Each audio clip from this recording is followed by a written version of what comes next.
Assalamualaikum warahmatullahi wabarakatuh.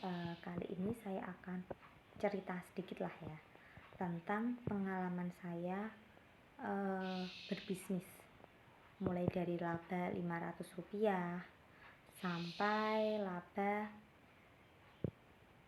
lumayan lah kalau untuk saya. Nah, pertama kali itu laba Rp500 itu saya jualan pulsa. Nah, dari jualan pulsa itu saya tuh berpikir, kok saya itu gimana ya baru mendapatkan laba 500, gimana caranya supaya bisa dapat laba lah di atas 500. Nah, dari situ laba saya mulai naik. Saya jualan kosmetik, labanya itu paling rendah 2.500, paling tinggi 8.000, 10.000, 12.000. Nah, itu naik lagi sampai akhirnya jualan baju laba mulai dari 10.000, 15.000, 20.000, 25, bahkan sampai 50.000. Dari situ saya terus berpikir, tapi ketika saya berjualan baju itu, yang jualan pulsa itu saya hentikan karena saya itu tipe orang yang cepat bosen lah istilahnya ya dalam berbisnis ya. Mungkin ini tuh kelemahan saya, karena katanya ya kalau pebisnis yang benar-benar tangguh dan kuat untuk mencapai sukses itu mereka kan harus tidak patah semangat, terutama dalam mempertahankan bisnis itu dan bahkan terus berinovasi ya, itulah bahasa tingginya. Tapi kalau saya itu malah laba segini harus naik, berarti aku malah ganti haluan. Nah, seperti itulah kelemahan saya. Nah, jual baju terus setelah karena aku kan jual baju tadi ya, jual baju dapat laba 10, 15, 20, 25 lah, itu kosmetiknya tadi tak tinggalin. Lalu pindah lagi aku jualan tas. Nah, laba 70, 100.000, 150, paling banyak 450 lah.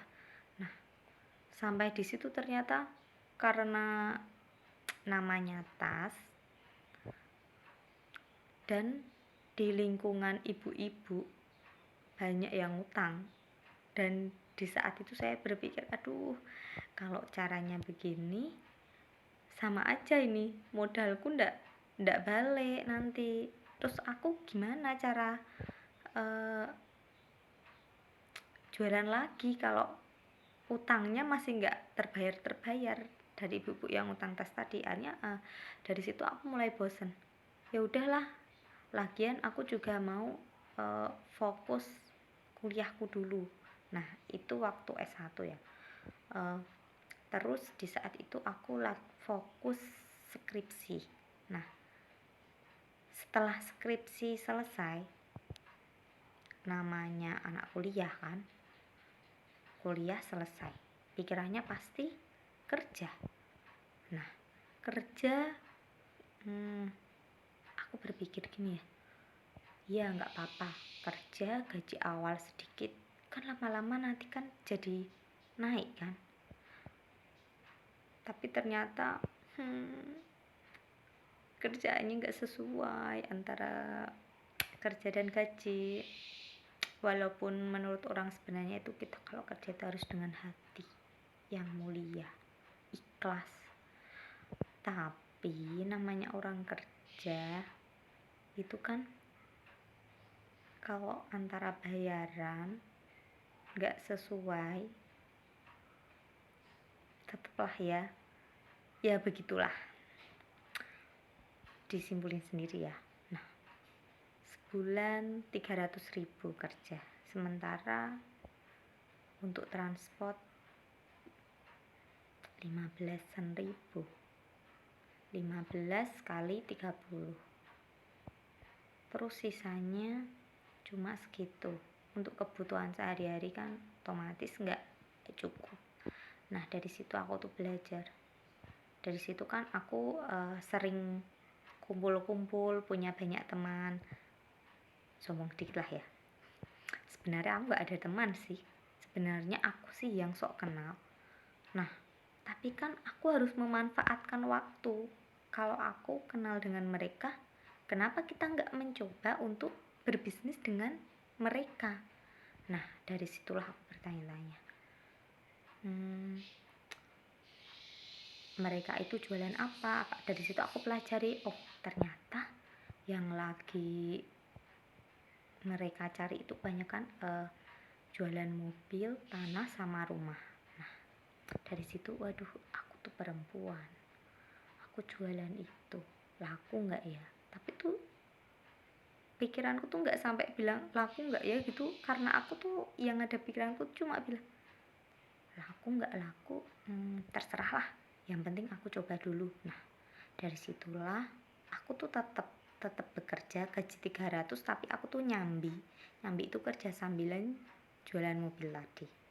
Nah, mobil pertama yang aku dapat itu karena aku jalan sendiri, nggak ada temen, istilahnya tuh yang tahu menau tentang mobil.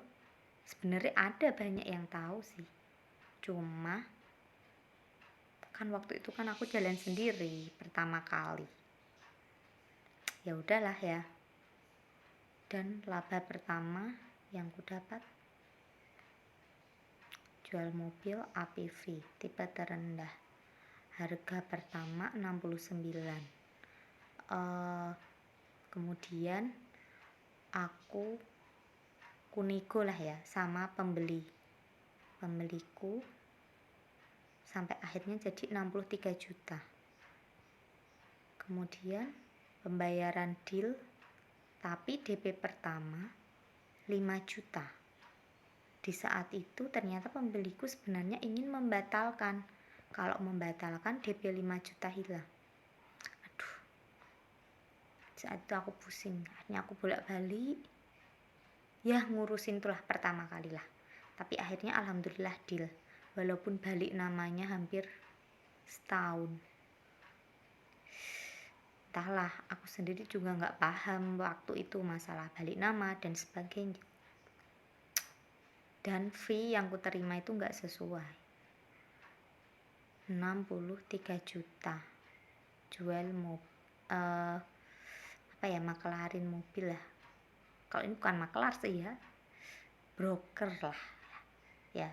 Mobil cuma dapat 1 juta, nggak ada 1 juta sih kalau dari itu sih, cuma dapat 900.000 rupiah. Dan itu ditambahin sama pembeliku cuma dikasih 400.000 rupiah.